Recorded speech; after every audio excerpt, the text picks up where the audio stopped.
Le Bitcoin vient de s'effondrer de 120 000 à 90 000 $ en seulement 10 jours, soit moins 30% de chute en pleine panique des marchés.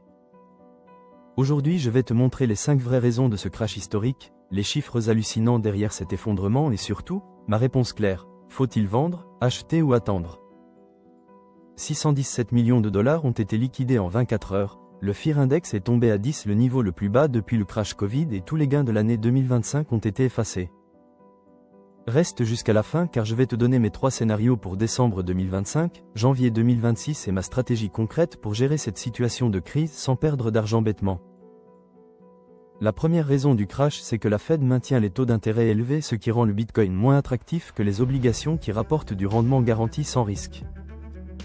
Le Bitcoin ne paie pas d'intérêt, donc avec des taux durablement élevés, les investisseurs institutionnels fuient massivement vers des actifs plus sûrs et rémunérés comme les bons du Trésor américain à 5%.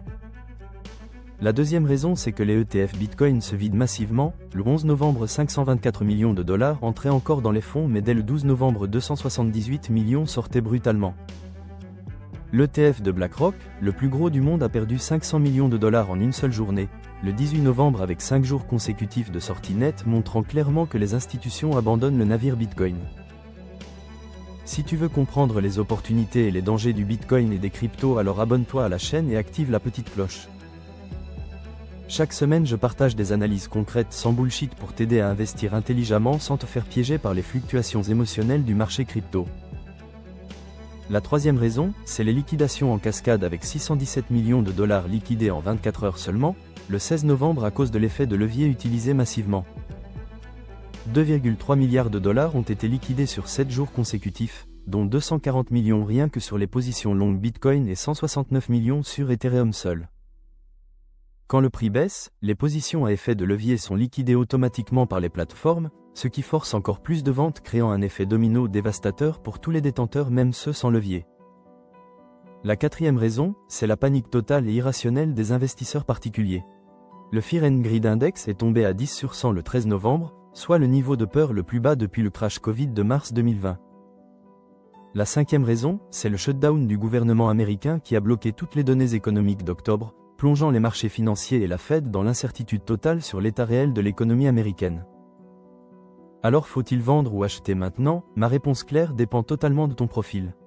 Si tu es en vision long terme minimum 5 ans, ne vends surtout pas, les crashs de moins 30% sont complètement normaux en crypto.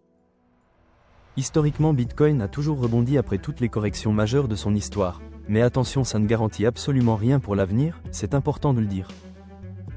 Si tu veux acheter maintenant, fais-le progressivement avec du DCA, achat régulier, jamais tout d'un coup et surtout jamais plus de 5 à 10% maximum de ton patrimoine total en crypto. Mon scénario principal pour fin 2025 est une consolidation entre 85 000 et 100 000 dollars, avec une forte volatilité qui va continuer pendant plusieurs semaines. Si cette vidéo t'a aidé à comprendre ce crash historique du Bitcoin, partage-la avec quelqu'un qui s'intéresse aux crypto-monnaies et aux investissements risqués. Abonne-toi à ma finance facile et active la cloche pour découvrir mes prochains conseils et apprendre à faire grandir ton argent. On se retrouve très bientôt dans une prochaine vidéo pour continuer à progresser ensemble vers la réussite financière.